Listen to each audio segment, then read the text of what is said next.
Varicose veins కి సరైన చికిత్స కోసం సంప్రదించండి ఎవిస్ హాస్పిటల్. నమస్తే రమగారు. నమస్తే రమగారు, స్నానం చేయకుండా ఎలాంటి పనులు చేయకూడదు? చాలా చేయకూడదు. చాలా ఉన్నాయా? ఓకే. చాలా చేయకూడదు అంటే ఏమేం చేయకూడదు చూద్దాం. సినిమాటిక్గా కొన్ని వ్యవహారాలు నడుస్తుంటాయి జయ. ఊళ్ళల్లో ఓ రకం చాలా పనులు అయ్యాక కానీ ఊళ్ళో కొన్ని కొన్ని కొన్ని కమ్యూనిటీస్లో స్నానాలు చేయరు. వంట కూడా అయిపోతుంది, తర్వాత స్నానం చేస్తారు. కొన్ని చోట్ల తెల్లవారుగానే స్నానం చేస్తారు. తెల్లారగానే స్నానం చేసేస్తే వాకిళ్ళు ఉడ్చుకోవాలా, ఇల్లు ఉడ్చుకోవాలా, స్నానం చేశాక ఇల్లు ఉడవటము, బట్టలు ఉతకటము అవన్నీ చేయాలంటే ఒక చికాగ్గా ఉంటుంది కదా. పొద్దుటి పూట కొన్ని ప్రత్యేకమైన పనులు, వాకిలి ఉడిచి ముగ్గేసుకోవటం, వాకిలి ఉడిచి ముగ్గి నీళ్ళు చల్లటం, లేదా వాకిలి వరండా కడుక్కోవటం. పని మనిషి చేస్తుంది అనుకో, బాధే లేదు, పనమ్మాయి ఇస్తుంది, ఎప్పుడో చేసేస్తుంది, ఓకే. లేకపోతే మనమే చేసుకోవాలంటే వాకిలి ఉడిచి ముగ్గేసుకోవాలి, నిద్ర లేవగానే బ్రష్ చేసుకోవాలి. ఈ బ్రష్కి ముందా వెనక అనేది మీ చాయిస్. వాకిలి కడుక్కోవటం దానికి బ్రష్ తోటి సంబంధం ఏం లేదు. పాచిమొహంతో వాకిళ్ళు ఊడ్చుకుంటారు సాధారణంగా, అదేదో అయిపోతుంది. తర్వాత స్టవ్ దగ్గరికి వెళ్ళాలంటే స్నానం చేసే వెళ్ళాలి. పాలు కాఫీ డికాక్షన్ పెట్టుకోవడానికి కూడా స్నానం చేయాల్సిందే. స్నానం చేయకుండా స్టవ్ ముట్టుకోకూడదు అనే సిద్ధాంతం ఉన్న కుటుంబాలు కొన్ని ఉంటాయి. నాకు ఆ సిద్ధాంతం లేదు. మా ఇంట్లో మడికి పొయ్యి వేరు, మామూలు వంటకి మామూలు పాలకి కాఫీలకి స్టవ్ వేరుగా ఉండేది. అది ఇది ఒకటి కాదు. మా చిన్నప్పుడు చాలా సంవత్సరాలు అలాగే ఉంది. పైగా మడి వంట చేసుకునేటప్పుడు పొద్దుటి స్టవ్ కడుక్కుని స్నానం చేసి స్టవ్ కడుక్కున్నాకే స్నానానికి వెళ్ళి అప్పుడు వంట, కడిగిన పొయ్యి మీదే వంట. ఇప్పుడు నేను కూడా అంతే చేస్తా.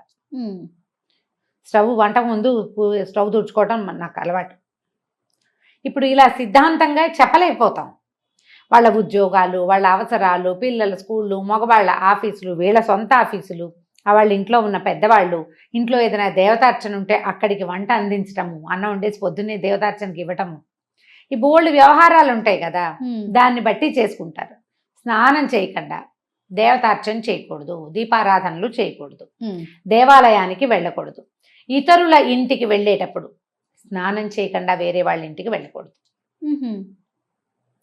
మనం పక్కింటికి కాఫీ పొడప్పుకి అయితే పర్వాలేదు, ఓకే. కాఫీ పొడప్పు అయితే, కాకపోతే పొద్దునే వాళ్ళు ఎవరైనా పిలిచారు, వాళ్ళు స్నానం వచ్చాక చేద్దామని వెళ్ళకూడదు. వాళ్ళ ఇళ్ళ నుంచి వచ్చి స్నానాలు చేయకూడదు, అది తప్పు. ముచ్చట్లకి అట్లా వెళ్ళకూడదు అంటారా? ముచ్చట్లకైనా, ఏదైనా తాంబూలం తీసుకోవటానికైనా, ఎవరైనా కప్పుకొని మనకు అవసరం వచ్చింది ఏదో తెచ్చుకోవటానికైనా, ఒట్టి కాఫీ పొడి గురించి కాదు, కాస్త పెద్ద వ్యవహారాలు. ఎండెక్కాక స్నానం కాకుండా కొంచెం పొద్దెక్కక ముందే స్నానం చేయటం మంచిది. ఎవరైనా కూడా ఆరోగ్యం. బయటికి పనుల మీద వెళ్ళే వాళ్ళు స్నానం చేసి వెళ్ళాలి ఖచ్చితంగా. స్నానం చేసి దేవతార్చనో లేకపోతే ఒట్టిగా దేవుడికి ఒక నమస్కారమో చేసుకోవాలంటే స్నానం చేసి వెళ్ళాలి. ఎప్పుడు కూడా ఇంట్లో నుంచి బయటికి వెళ్ళేటప్పుడు, సాధారణంగా బయటికి వెళ్ళటానికి కాదు, పని మీద వెళ్ళేవాళ్ళు స్నాన నియమం ఉంచుకోండి. ఒకవేళ మీకు అలాంటి నియమం లేనట్టయితే దీన్ని యాడ్ చేసుకుని చూడండి, మంచి పాజిటివ్ రిజల్ట్ కనపడుతుంది. రాత్రికి స్నానం చేస్తాం అంటారు, రాత్రిపూట స్నానం చేసి పడుకుంటారా? రాత్రిగా స్నానం చేసాం, పొద్దునే స్నానం ఎందుకు అని మొహం కడుక్కుని వెళ్ళిపోతారు. స్నానం చేయకుండా కార్యాలయాలకి వెళ్ళకూడదు. ఒకటి, లక్ష్మీదేవి సహించదుట వీటిని. ఓహో, అది యాడ్ చేస్తే తప్ప మనం పని చేయము. మరి సూర్యోదయం అయ్యాక స్నానం అనేది మన నియమం. రాత్రిపూట స్నానం అసలు ఆరోగ్యమే కాదు. ఎండాకాలం చెమట్లకు ఉండలేక ఏదో 8-9 నీళ్ళు పోసుకుంటాం, కానీ అసలు రాత్రిళ్ళు స్నానం హెల్దీయే కాదు, చాలా బ్యాడ్ హెల్త్. సాయంత్రమే చీకటి పడుతూ ఉండగా స్నానం చేయొచ్చు. రాత్రిళ్ళు పడుకునే ముందు అన్నాలు తినేసి పడుకునే ముందు చెమట పోస్తుందని ఓ బకెట్ నీళ్ళు పోసుకుని పడుకుంటారు చూడు, వీళ్ళకి వాతపు బాధలు అధికంగా ఉంటాయి. ఆయుర్వేద వైద్యులు వద్దని చెప్తారు.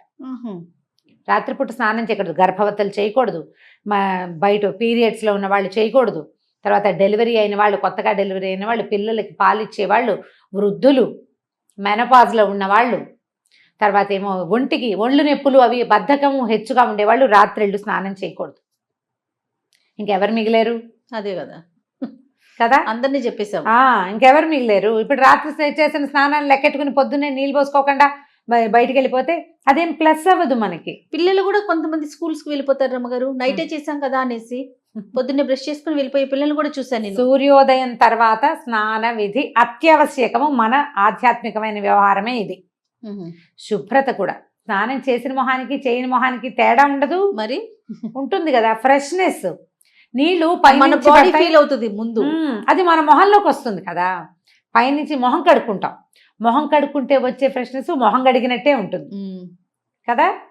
స్నానం చేస్తే ఉండే ఫ్రెష్నెస్ బ్రహ్మాండంగా ఉంటుంది. తర్వాత ఏంటంటే బ్లడ్ సెల్స్ యాక్టివ్ అవుతాయి. సన్నీళ్ళు పోసుకున్నాం అనుకో జల్లుమంటుందా ఒళ్ళు ఒక్కసారి. ఆ జల్లు అనగా నరాలకి సత్తు వస్తుంది. స్నానము అత్యవశ్యకమైన విధి. అది మడికో దీనికో అంటే ఏదో భగవదర్చనకి మాత్రమే అనుకోకండి. మీ శరీరానికి మీరు చేసే అర్చన స్నానం అంతే.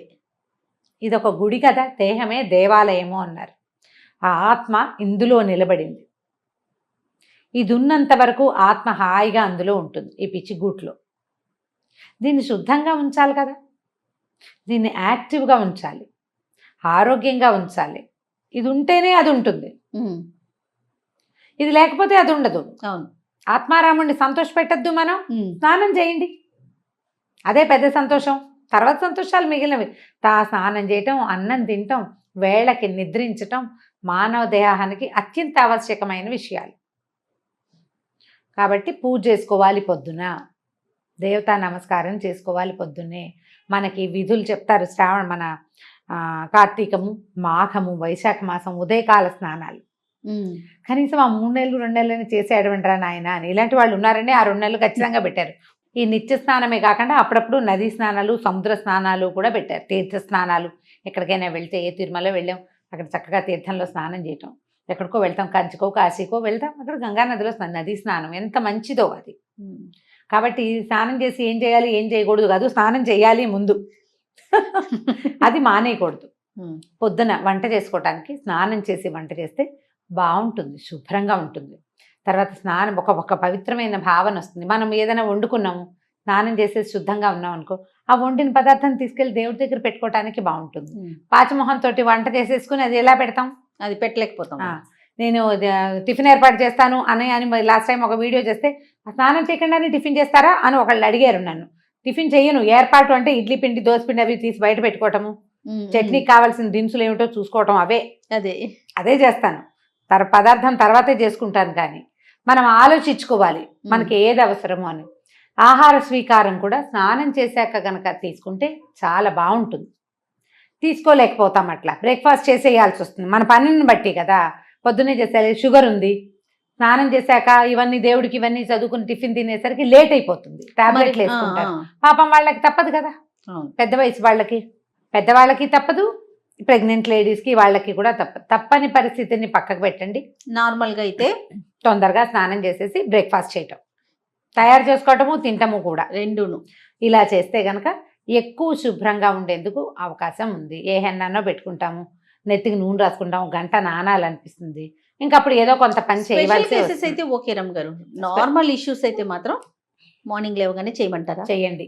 పొద్దునే స్నానం చేస్తే, స్నానం చేయకుండా పూజ ఎలా చేయకూడదు, భోజనం అలా చేయకూడదు, భోజనము ఎలా చేయకూడదు, బయటికి అలా వెళ్ళకూడదు. ఇవి 3. ఇంకేముంది రమ్మగారు, ఖచ్చితంగా స్నానం చేయాల్సిందే. మిగిలిన మీ ఇష్టం, ఇంకా మేమే మిగిలిన అన్ని చెప్పారు. రైట్. ఏదేమైనా మార్నింగ్ లేవగానే స్నానం చేయటం ఉత్తమం. మీరు పూజ గీజ ఏం చెయ్యరు. ఒక ప్లస్ పాయింట్ చెప్తా, పూజ చేయరు మీరు. ఓకే, మీకు అలవాటు లేదు. ఇంట్లో ఎవరైనా దీపం పెట్టుకుంటారు, లేకపోతే లేదు, అది కూడా మనకు అక్కర్లేదు. మగవాళ్ళకి చెప్తున్నా, స్నానం చేయగానే బయట ఏ బాల్కనీలోనో కిటికీలోనో సూర్యుని చూసి దండం పెట్టుకోండి.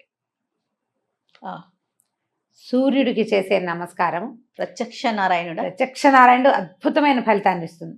ఇప్పటిదాకా మీకు అలవాటు లేకపోతే, ఒకవేళ మీరు కనుక ఈ వీడియో వింటూ ఉంటే, రేపటి నుంచి దీన్ని ప్లస్ చేసుకుని చూడండి. మగవారైనా ఆడవారు కూడా చేయొచ్చు? ఆడవాళ్ళు ఎలాగూ చేస్తారు. ఓకే, మీకు అలవాటు లేకపోతే అని చెప్తున్నా. మీ ఇంట్లో అంటే దీపం, అమ్మాయి దీపం పెట్టుకుంటుంది, అతనికి అలవాట్లేదు, అతనికి ఒకవేళ అసలు మన ఇంట్లో దీపాలే లేవు, ఇది జాతి విచక్షణ లేదు.